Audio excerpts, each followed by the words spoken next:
Alright, Barbie review.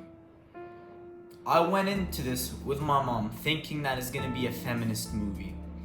And before I start this review, you know those memes in Barbenheimer where it said Barbie for the philosophy and Oppenheimer for the laughs and lighted heartedness?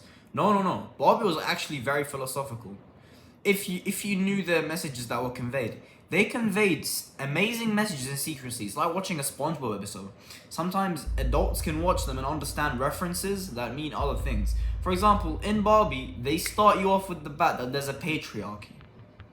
There's a patriarchy, and men are useless, and the movie acknowledges that.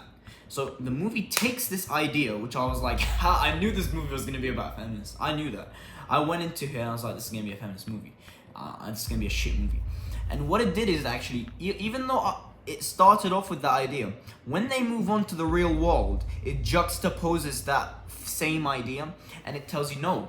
It actually gives acknowledgement to men and what they've done for society. So then Barbie's like, and then you get the second message, and the second message is Ken coming along with him. So Ken, he followed Barbie into the real world, right? So what Ken is actually a representation of? Ken is a representation of the young males that follow like Andrew Tate, and I think it was made for that on purpose, not for Tate. I'm not saying it's because of Andrew Tate. I'm saying he is the average, young teenager male that follows these big masculine people, and he's the type of people to not only understand the message, but fucking getting delusional in that same message.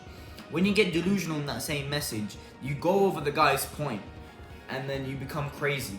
I think they also represented that. They represented the teenagers. So then when Ken went back to Barbie Land, they went fucking crazy. And now, the patriarchy of the real world is represented in Barbie Land. And they called it Kendom.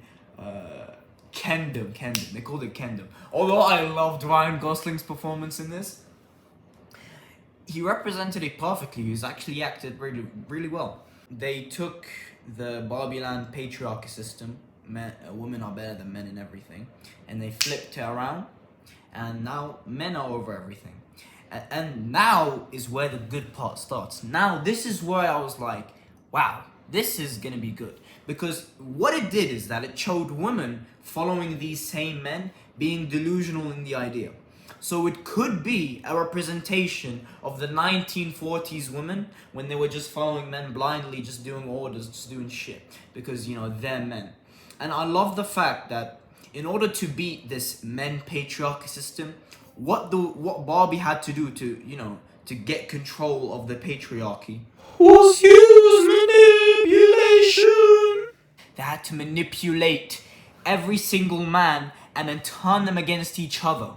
So the plot was actually incredible, because this isn't just like, oh, you watch in a light-hearted movie, you watch the cinematography, you watch everything, it's so light-hearted, it's so perfect, it's so beautifully represented. But then the inner message that it proposes is actually way darker, and it's a complete juxtaposition of the pink background, pink cars, you've got pink everything. It's a complete juxtaposition of it, and that's why it's perfect. It's absolutely perfect. So let me continue. So women, they had to manipulate their way through everything, turn the men against each other, which is an accurate representation of what women do. No offense given, I'm just saying that. And now you've got men against each other. And then I love this idea that they took every single Barbie that was essentially brainwashed and took her, and when she was completely loyal to her man or lenient to her man, they took her, they said, you're a woman, you're this, you're this, and then after that, the Barbie was like, yeah, you're right, fuck man. That could be a representation within itself. I know it sounds like a stretch, but it's an actual representation. You know why it's a representation? It's a representation of modern feminism. How if you look at interviews in 1940 where it's like, who's the boss of the house? The woman would say, oh, the man's the boss of the house. And she'd be completely happy, and she'd even kiss him on the cheek.